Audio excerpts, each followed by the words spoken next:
Voltamos, pessoal. Estamos de volta após a nossa pequena pausa. Eu quero iniciar nesse momento, após a nossa pausa, falando sobre o tratamento com o processo biopsicossocial. Já que nós estamos, trazendo essas informações complexas da dependência química, da sua complexidade, desse olhar para o ser, um olhar não unilateral, mas bilateral, não olhar apenas para os sintomas físicos, mas olhar também ali com um olhar mais humanizado e que existe por trás dessa pessoa que está em dependência química, que é um dependente químico, porque a dependência química ela é crônica, progressiva, é uma doença, como falado já foi, é uma doença, segundo a OMS, que não tem cura, é uma doença crônica, mas que existe tratamento. E ela afeta a função cerebral. E o tratamento, é importante que o tratamento ele seja um tratamento combinado, as intervenções, melhor dizendo, sejam intervenções combinadas. O tratamento é importante que não seja um tratamento isolado, é importante que exista articulação também com outros dispositivos, sempre buscando ali uma melhor qualidade de vida para a pessoa que está em sofrimento por causa da dependência química e por alguma comorbidade, por alguma outra patologia que está instalada. Eu falo patologia porque a dependência química ela é uma doença. Ela é uma doença e é importante dizer que quando o indivíduo dependente químico ele está ali passando pela fase da negação, que é uma das fases do luto, a negação, ele nega a dependência, ele relata que tem controle sobre o uso da substância, mas que quando vai consumir, ele não consegue mais parar de ingerir a substância, porque ele não tem controle. A compulsão é uma das características, ou um dos critérios da dependência química. Então, diante dessa complexidade que nós estamos abordando aqui, falar sobre os tipos de tratamento é pertinente, porque o tratamento da dependência química transcende a simples interrupção do uso da substância, como nós falamos anteriormente, no que não é apenas parar de usar a substância, não é apenas parar de ingerir o álcool, não é apenas parar de ingerir o canabinoide, de ingerir a maconha, de ingerir a cocaína, de ingerir o tabaco, de utilizar o tabaco ou algum outro tipo de drogas lícita ou ilícita. Não é apenas interromper o uso, é necessário abranger isso, é necessário ampliar esse tratamento, que esse tratamento não seja apenas para interromper. A gente deve abranger esse tratamento em um processo de reabilitação biopsicossocial, que visa ou vislumbra ou que enxerga a restauração da saúde física e mental desse indivíduo que está que tem uma dependência química, ou com dependência química. Ele não é uma pessoa dependente, ele não é dependente químico, ele é uma pessoa com dependência química. Exemplo, ele não é uma pessoa que tem um transtorno de ansiedade, certo? A pessoa, ele é ansioso, ele não é ansioso, ele tem um transtorno, ele é uma pessoa com transtorno de ansiedade. Ele não é uma pessoa depressiva, ele é uma pessoa com depressão. Então, o dependente químico é uma pessoa com dependência química, com uma doença que é crônica, como a hipertensão, como a diabetes, que são doenças que são crônicas, que são progressivas, que não tem cura, mas que tem e existe tratamento. Então, esse tratamento não é apenas interromper a substância, mas abranger esse processo de tratamento em forma de reabilitação biológica, psicológica e social, sempre visando a restauração da saúde física e mental, reconstruindo também relações interpessoais e promover a reinserção. Olha, pessoal, atenção até nessa minha fala agora, porque é importante promover a reinserção no mercado de trabalho e fortalecer a autonomia e a qualidade de vida. Esse indivíduo que está em tratamento é pertinente dentro do tratamento para a dependência química, na recuperação da pessoa com dependência química, a reinserção no mercado de trabalho. Por quê? A reinserção no mercado de trabalho? Porque a grande parte acaba perdendo o seu vínculo empregatício. E outros que não perdem o vínculo empregatício, mas são afastados, né, do seu ambiente ocupacional para tratar, para cuidar da sua saúde. Porque ela está sendo afetada pela a dependência química. Eu falei aqui em um outro módulo, né, que eu faço acompanhamento de pessoas com dependência química no ambulatório. Né? Eu sou da abordagem TCC e tenho alguns pacientes que são adictos por álcool e por outros tipos de droga também. E se eu não olhar para esse ser e compreender que é necessário a promoção da sua reinserção no mercado de trabalho, porque alguns já perderam o trabalho, e para ele, né, ser reinserido no mercado de trabalho é todo um processo. Né? E fortalecer também a sua autonomia e a qualidade de vida. É algo que as próprias comunidades terapêuticas, a casa de acolhimento, que são modelos aí, digamos, de tratamento, digamos dessa forma, né? Essas casas de acolhimento, elas acolhem as pessoas que estão em um nível grave devido ao uso da substância, né? Uma dependência que não é leve, que não é, se podemos dizer dessa forma, né, moderada, mas uma dependência grave, e essa pessoa precisa de ser retirada do ambiente do uso, e a casa de acolhimento, a comunidade terapêutica, ela proporciona um ambiente com melhor qualidade, onde esta pessoa ela pode ali melhorar a sua qualidade de vida através de acolhimento psicossocial. E em outras comunidades terapêuticas também às vezes tem um médico, não é todas as comunidades terapêuticas ou casas de acolhimento que tem um médico, né? Não é muito o perfil, mas algumas acontece de ter, mas tem ali o psicólogo, tem um assistente social, algumas casas de acolhimento tem um fisioterapeuta, tem uma nutricionista, todos ali trabalhando, né, de maneira multidisciplinar ou interdisciplinar para a reinserção do mercado de trabalho dessa pessoa e fortalecer a sua autonomia e melhorar a sua qualidade de vida. É a sua reinserção social também, né? Ou a inserção familiar, ele ser reinserido novamente, né, à sua família, com uma outra maneira de olhar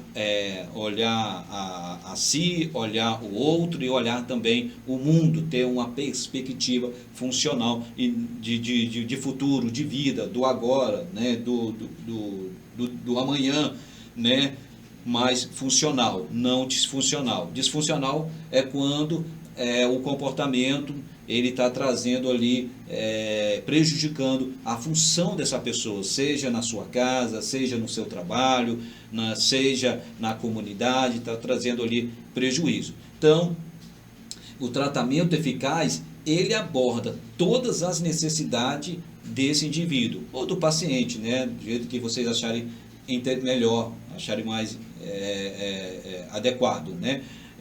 Todas as necessidades do indivíduo, não apenas a interrupção do uso da droga, né? Mas aí essa reinserção do mercado de trabalho, melhorar a sua qualidade de vida em diversos aspectos.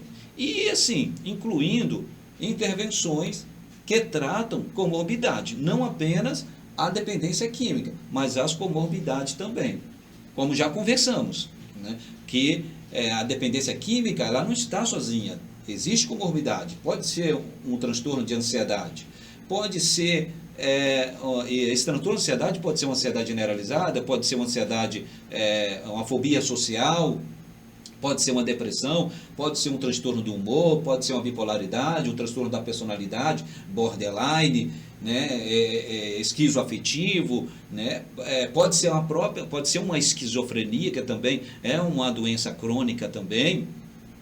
Então, as intervenções devem incluir e tratar as comorbidades, não apenas a dependência química, para que essa pessoa consiga também, através dessas intervenções, desenvolver habilidade de enfrentamento.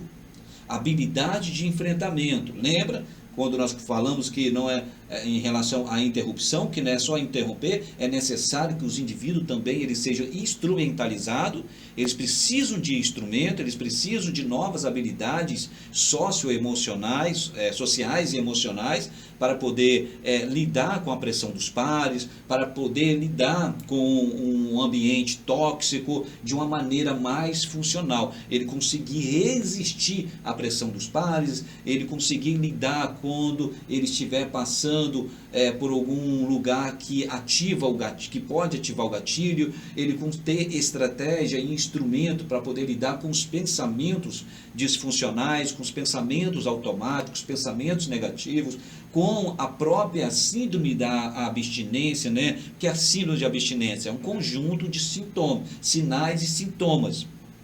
Pode ser ansiedade, pode ser ali uma insônia, pode ser um tremor, né, nas mãos, que é muito comum, o adicto por álcool, quando ele está em abstinência, ele sentir tremor, né, as mãos ficam tremendo, aí ele tem um pensamento automático, e esse pensamento automático é um pensamento negativo, e como ele não foi instrumentalizado, ele não consegue identificar esse padrão de pensamento. Qual é esse padrão de pensamento? Pode ser o seguinte: se eu tomar uma dose apenas, esse tremor vai passar. Aí é interessante, como vocês sabem, a pessoa vai lá, toma uma dose, né, seja de uísque, seja de cachaça, né, tomou ali uma dose daquela bebida alcoólica, e na mesma hora para, né, porque o organismo, né, tava com necessidade do contato com essa substância. Mas quando ele é instrumentalizado, ele consegue lidar com essas questões de uma maneira funcional, sem sofrer, né, ou reduzindo significativamente o sofrimento da abstinência por causa das habilidades que foram desenvolvidas. Essas habilidades são habilidades de enfrentamento e que promove suporte social. E sempre, pessoal, reconhecendo que a recuperação é um processo contínuo e multifacetado. Recuperação é um processo contínuo e multifacetado. Tem as suas diversas facetas, né? Esse caminho aí, esse trajeto da recuperação, que não é de um momento para o outro, de um dia para o outro. É necessário que esse indivíduo seja, né,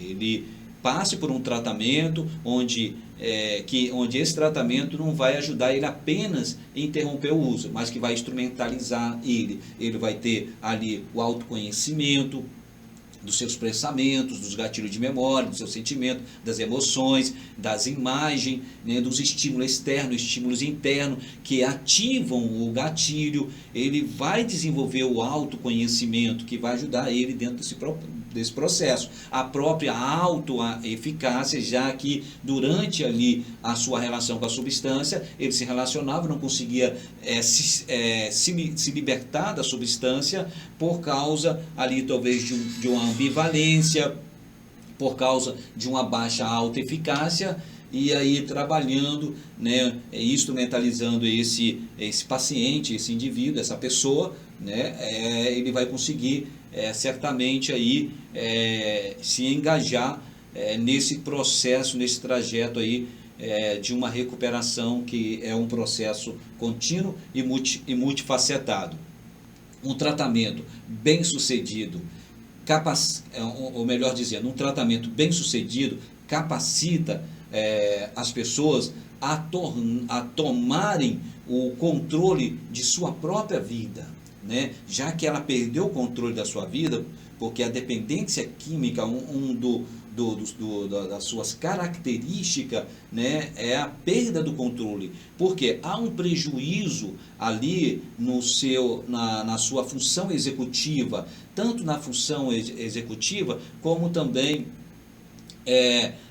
na questão sensorial, né? Há um prejuízo ali no frontoparental, né? Frontoparental, tanto no seu controle inibitório, porque como o dependente químico é como se ele estivesse em uma ladeira, né, como um carro descendo uma ladeira sem freio, né? Não tem o controle sobre os seus impulsos.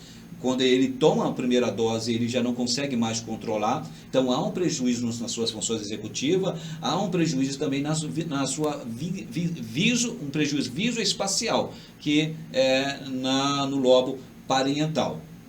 Então, como eu estava dizendo, né, o tratamento bem sucedido capacita o indivíduo a retomar o controle de sua vida, ele retoma novamente a rédea da sua vida, e desenvolver estratégia de enfrentamento, e essas estratégias de enfrentamento saudáveis, e ajudar também esse indivíduo, né, construir um futuro livre da dependência. Isso é um tratamento bem sucedido, que capacita essa pessoa a retomar o controle, retomar a rédea da sua vida, desenvolver estratégia de enfrentamento saudável e também construir um futuro livre da dependência. Ele consegue perceber, né, e não só perceber, não só visualizar, não só desenvolver um plano de ação, ou né, planejar a ação, como lá o modelo transteórico de mudança de comportamento de Prochaska, né, que traz diversas fases, né. Ele tem a fase ali do plano de ação, mas pois tem a outra fase onde ele vai colocar esse plano de ação, executar esse plano de ação, ele vai colocar em prática esse plano de ação. Então ele vai construir um futuro livre da dependência, e para isso é necessário que ele coloque em prática todas as estratégias, toda a aquisição que foi realizada durante o seu tratamento. Isso, para nós, é um tratamento bem sucedido. O cuidado deve ser centrado nos sintomas das pessoas? Não. Cuidado sempre com essa pessoa, de um tratamento bem sucedido, ele cuida, né, das pessoas, porque o seu olhar não está centrado no sintoma, está centrado na pessoa, respeitando todavia a sua singularidade e promovendo a sua participação ativa dentro do seu processo, né, dentro do seu processo terapêutico. E a abordagem centrada na pessoa, até Carl Rogers, né? Carl Rogers, ele que desenvolveu a ACP, que é a abordagem centrada na pessoa, né? Que a pessoa, ela é a figura, né? Ela é a figura, e nós somos ali o fundo, né? Mas a pessoa é a figura, nós devemos estar centrada nessa pessoa, não nos sintomas, mas na pessoa, com um olhar atencioso, rigoroso, nas necessidades dessa pessoa, com uma intervenção humanizada, uma intervenção empática, uma intervenção com a suspensão de julgamento, com aceitação incondicional. O que seria isso, Ângelo, né? Dentro desse modelo de tratamento, a aceitação incondicional é você aceitar o comportamento disfuncional daquela pessoa, que ele adquiriu por causa da dependência química, né, para sustentar o uso. Não é aceitar isso, mas não ele chegar, essa pessoa chegar nesse sofrimento, com esse padrão de comportamento disfuncional para você, e falar, não, você pode ficar dessa maneira. Não é isso. É você aceitar ele sem julgamento. Aceitação incondicional, sem julgamento. Lembra do estigma, que muitas pessoas abandonam o tratamento, porque o tratamento, infelizmente, acontece, né, de alguns profissionais, pessoas que atuam na área da dependência química. Eu não estou generalizando, isso em diversas áreas, não só dentro da dependência química, que tem uma intervenção que está desprovida da humanização, onde fala que o indivíduo não muda, você não muda porque não quer, né? Você não muda porque se vergonhice sua, né? Você não muda porque se você quisesse mudar, você já tinha mudado, e não é isso, pessoal. é muito complexo. Dependência química é uma situação complexa, né? É uma situação que solicita um olhar biopsicossocial, histórico, cultural e espiritual. E que o nosso olhar, você que está participando desse curso de capacitação, que o seu olhar seja um olhar empático, um olhar centrado na pessoa, né? Para que assim essa pessoa consiga aumentar o seu engajamento e a eficácia, né? Dentro do seu tratamento. Porque se a sua abordagem é centrada no paciente, certamente isso vai aumentar o engajamento dele e a eficácia da intervenção. E, como consequência, reduzirá o risco de recaídas e promoverá ganho sustentável a longo prazo. Lembrando que não é uma receita de bolo, né? Resultado não é a curto prazo. Resultado ele começa a surgir ali de médio a longo prazo. Além disso, o tratamento ele contribui para a redução de danos associados ao uso de substância. Como, Ângelo? Lembra que eu falei na questão, até a própria questão do CAPS, né? Que visa a redução de danos, né? Para que, através de quê? Através de distribuição de seringas, de informações precisas, para evitar infecções, para prevenir uma overdose e até mesmo conflitos familiares, né? E isso beneficia tanto o indivíduo dependente químico, com dependência química, quanto também a sua família e a comunidade. Há necessidade de abordagem personalizada, e nós sabemos disso, até porque a trajetória de recuperação na dependência química não segue um modelo único ou linear. Cada indivíduo possui uma história singular, com vulnerabilidade, recursos e necessidades, e essas necessidades são necessidade específica, e a escolha, pessoal, de uma abordagem terapêutica deve ser guiada por uma avaliação clínica abrangente, que considere a gravidade do transtorno, o contexto cultural, as redes de suporte desta pessoa e as preferências da própria pessoa, do próprio indivíduo, né? Do próprio paciente. A personalização do plano de tratamento, com a participação ativa desse indivíduo na identificação de seus objetivos e estratégia, é um fator determinante, crucial para o sucesso da intervenção. E quero reforçar aqui novamente a minha fala sobre a intervenção, que ela deve ser uma intervenção combinada. Certamente ela terá resultados mais significativos, né? E como nós estamos falando sobre abordagem terapêutica, é importante dizer também sobre a flexibilidade dessas abordagens. A flexibilidade das abordagens terapêuticas é particularmente pertinente em contextos diversos, como no nosso contexto brasileiro, né? Onde os fatores socioeconômicos, culturais e regionais influenciam o sucesso e a adesão ao tratamento.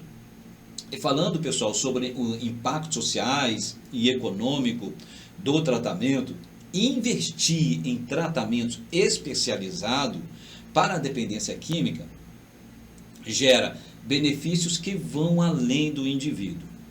Os estudos, o que eles demonstram? Demonstram que intervenções eficazes reduzem significativamente os custos associados à internação hospitalar. Escuta isso, os estudos demonstram que as intervenções eficazes, lembre que as intervenções devem ter base científica, porque elas reduzem significativamente os custos e as internações hospitalares, tratamentos de comorbidade e despesa com o sistema penal, gente. No Brasil, política pública como a Rede de Atenção Psicossocial, que é o RAPS, né, é pertinente, importante, né, a fomentação, né, alimentar o RAPS, né, porque reforçam, as políticas públicas do RAPS reforçam a importância de um sistema integrado de cuidado que combine prevenção, tratamento e reinserção social. E essa abordagem reconhece que o enfrentamento da dependência química exige esforços coordenados entre serviços de qualidades, né? E que esses serviços eles estejam sempre se articulando, né? Um com o outro, entre eles. A implementação também de programas programas baseados em evidência, como os recomendados aqui pelo NIDA, né? Eu já falei aqui sobre o NIDA, é essencial para maximizar o resultado e minimizar as desigualdades no acesso ao cuidado. NIDA, pessoal, quando você fazer uma pesquisa, você vai ver aí os 13 princípios do tratamento eficaz de NIDA. O que quer dizer NIDA? Instituto Nacional sobre Abuso de Drogas. Instituto Nacional sobre Abuso de Drogas. Eu quero aproveitar e até dizer que o termo abuso, né, nós não estamos utilizando mais esse termo abuso, tá? A gente não fala que o indivíduo está fazendo uso abusivo de droga, porque isso traz uma outra conotação, né? Mas que ele faz uso nocivo, né, de droga, seja lícita ou ilícita. Existem muitos desafios. Existem desafios e perspectivas para o futuro, existe, e é importante, né, nós estarmos acesos, né, para esses desafios e também para as perspectivas futuras, né, apesar dos avanços que a gente vem acompanhando né, durante esses últimos anos, o tratamento da dependência química, ele enfrenta desafios, e são desafios significativos, que inclui o estigma, a falta de recurso e a necessidade de capacitação contínua de profissionais. Gente, esse curso de capacitação nosso aqui, que está sendo promovido, que está acontecendo, esse projeto Mais Vida Menos Droga, né? Nós estamos nesse curso de capacitação falando sobre tipos de prevenção, está descendo certamente como uma luva, está caindo como uma luva. A gente precisa, né, de informações precisas, com evidência científica, com embasamento científico. Nós precisamos de capacitação, de formação continuada para os profissionais, para que as suas intervenções sejam intervenções com eficácia. Eu estava falando sobre o estigma. O estigma, ele associado à dependência, frequentemente desencoraja a busca por ajuda. Um indivíduo que está sofrendo com a dependência química, a família sofrendo com a dependência química, né, já passa por diversos estigmas, que a dependência química ainda, infelizmente, passa por estigma. A gente trabalha para essa desconstrução e estamos trabalhando para isso, né, mas é importante você, profissional, né, que esteja preparado para acolher essa pessoa com uma roupagem desprovida, né, sem essa roupagem, sem a estigmatização, sem estigmatizar, né, porque o estigma associado à dependência química, ela desencoraja essa pessoa. Ela vai querer o tratamento para quê? Porque lá fora ela já passa por estigma. Certamente atravessa de pensamento e sentimentos de desesperança, porque ninguém acredita naquela pessoa, porque ela perdeu a confiança, perdeu a segurança, ficou perdida no caminho, a confiança, a segurança, a autonomia. E quando ela busca o tratamento, esse tratamento não deve ser estigmatizado, porque o estigma, se você atuar e na sua atuação dentro da dependência, né, estigmatizar essa pessoa que está chegando, que eu já vi profissionais durante o nosso fazer dentro da dependência química, ali no nosso momento de atuação dentro dessa área, profissionais estigmatizando a pessoa que está buscando o acolhimento, que está buscando o tratamento. E o que acontece? Qual é a consequência? Né? Qual é a consequência? A consequência é a desistência. Ele não vai querer mais. Ele já tem um sentimento de desesperança, ele já não está acreditando na sua mudança, mas existe ali digamos ali, uma fagulha, né, de uma pequena esperança. Aí ele vai buscar o tratamento para conseguir mudar de vida. Aí você vai estigmatizar ele? Não, pessoal, não. porque você vai desencorajar essa pessoa. E aí, como consequência, ele pode ter comportamentos aí, né, de violência autopraticada contra ele mesmo. Então a gente deve estar ligado, conectado a essas coisas. Então, a busca por essas informações, o que vocês estão recebendo aqui, são informações preciosas, né? Informações preciosas. Se você visitar lá, quando você entrar na plataforma lá, você vai ver os materiais didáticos, são materiais que foram trabalhados, que foram construídos, que foram elaborados por profissional competente, né, que teve todo o cuidado de preparar um material de qualidade para você. Então, se possível for, não deixe de visitar ali os materiais didáticos desse curso de capacitação, porque isso vai otimizar o seu fazer.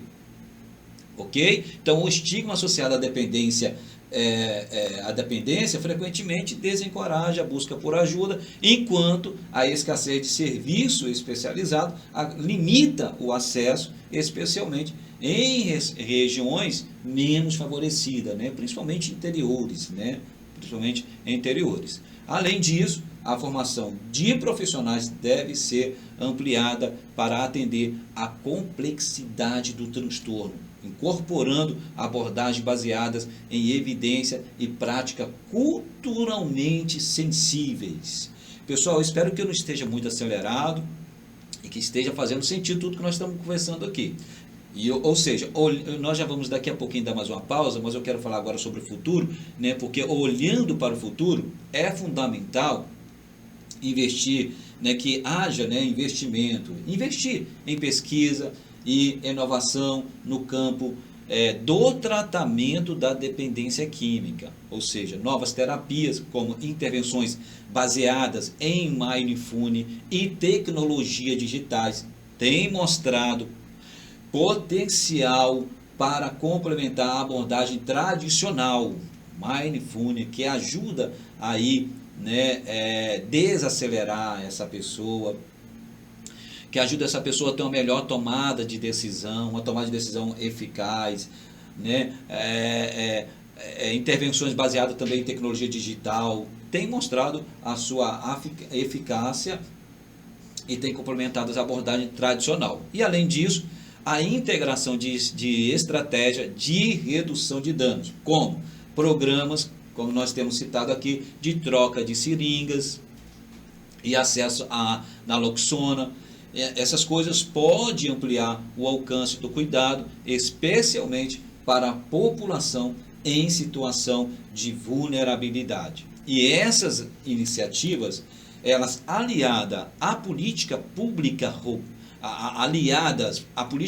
robustas, são essenciais para enfrentar os desafios da dependência química de forma abrangente e inclusiva. Quando eu falo de inclusão, pessoal, né, a inclusão ela é muito diferente da integração. Não é só, a inclusão é diferente de integrar. A pessoa ela pode estar integrada, mas não está incluída. Né? A inclusão ela possibilita que todas as pessoas ela tenham seus direitos iguais, os direitos igualitários. E é importante pensarmos também sobre isso, né? Essa questão da inclusão. O tratamento da dependência química é um pilar, e esse pilar é essencial para a promoção da saúde individual, apenas da saúde individual? Não, também da saúde coletiva, oferecendo caminhos para a recuperação, a reintegração social e a redução de danos. Ao adotarmos abordagens personalizadas, baseadas em evidências e centrada na pessoa, no paciente, certamente é possível transformar vidas e fortalecer comunidades. É possível, pessoal, certamente. É possível transformar a vida e fortalecer comunidade. No tocante ao modelo ambulatorial, antes de nós falarmos sobre modelo ambulatorial, vamos dar mais uma pequena pausa e depois retomamos novamente falando sobre modelo ambulatorial de tratamento para a dependência química. Valeu?